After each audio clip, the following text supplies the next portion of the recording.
Ladies and gentlemen, after having more than a day to think about it, here's my draft grade for my favorite team, the Denver Broncos. I just had a couple days to mull over the prospects, look into some of them, and just give my final evaluation of my thoughts. I didn't want to do this when I just saw the picks of just an instant reaction. This is stupid to do, to grade draft picks immediately after the NFL draft, but I'm going to do it anyway because it's fun. Remember, as always, Jesus is king. And without further ado, let's get started. So with our first pick, 9th overall, we selected Patrick Surtain, the second cornerback out of Alabama. I like this pick. I really do. As most of you know, I was a big Justin Fields fan, and so I wanted us to draft him. But I also am a Drew Lock fan, so I'm happy that we get to see Surtain in as a Bronco, the best cornerback. Not only the best cornerback, the best defensive player in this draft. And so some notes that I have here.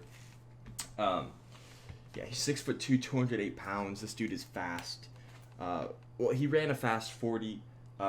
He shouldn't play in the slot. That's just that's asking him to fail. That's one of the areas he said he wants to improve.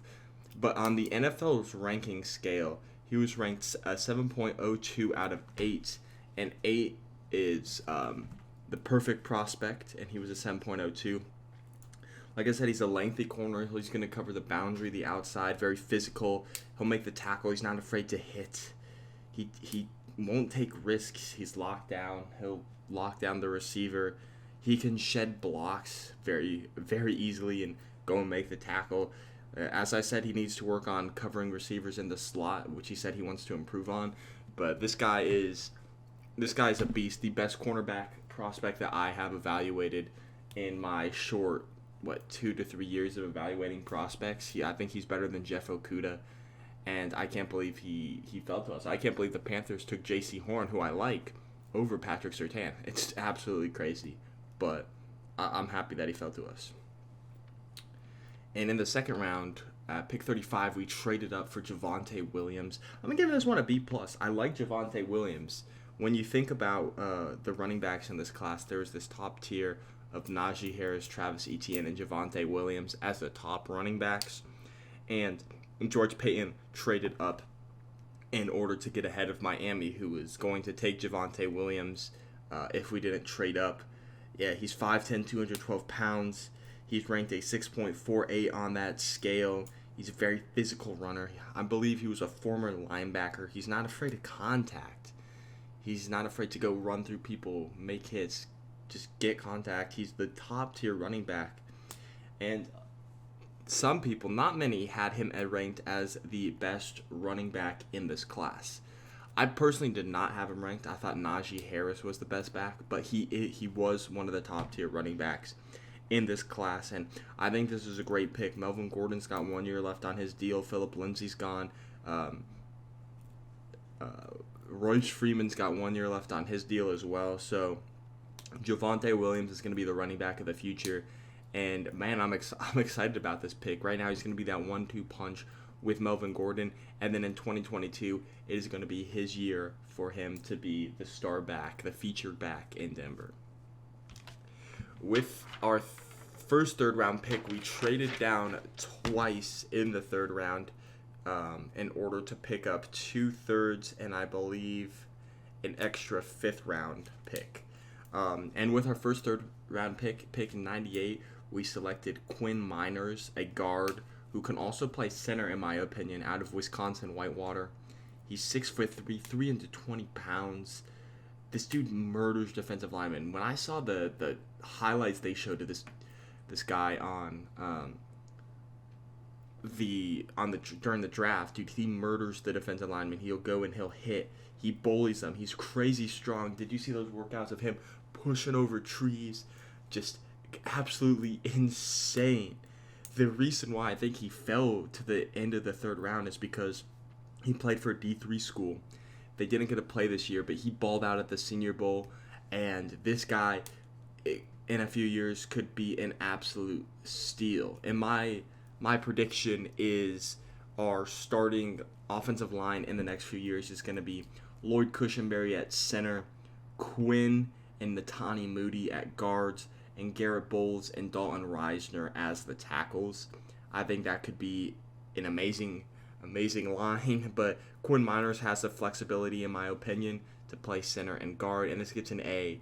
After watching some of this dude's highlights, dude, this guy's going to be an absolute beast, and I can't believe he fell to us at the end of the third round. Absolute steal, and it gets an A grade from me.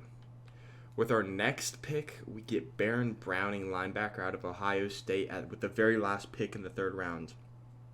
And this is an A+ for me. Baron Browning, for me, he had a late second to an early third round grade, and we pick him up late third round. Is an absolute beast. He's 6'3", 245 pounds.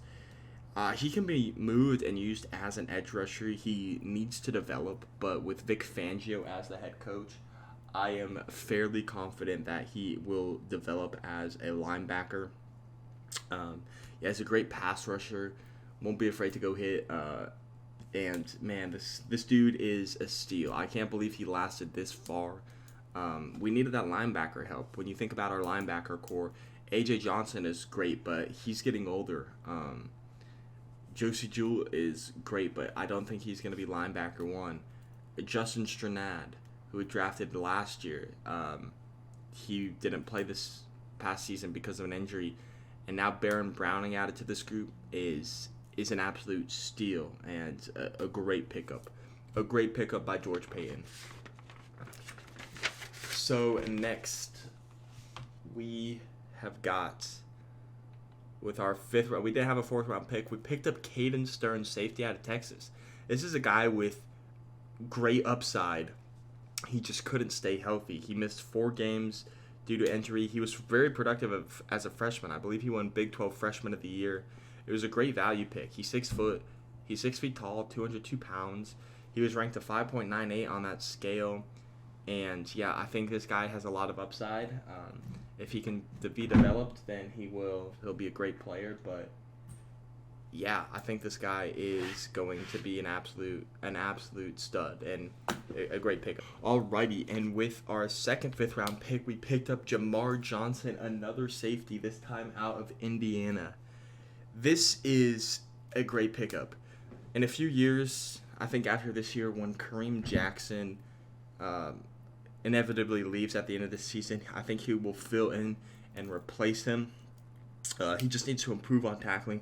This was a great value pick. Somehow he fell into the fifth round. He had 2 picks in one game against Justin Fields, so his kryptonite. But yeah, like I said, needs to improve tackling. It's a great value pick. I feel like he will compete with Stearns for the replacement for Kareem Jackson. But they will both learn behind Kareem Jackson and Justin Simmons, so these two are going to be very beneficial. I just want to be because I like Jamar Johnson's upside more than Caden Stearns, but they're both going to be some great safeties. In the 6th round, we picked up Seth Williams, wide receiver out of Auburn.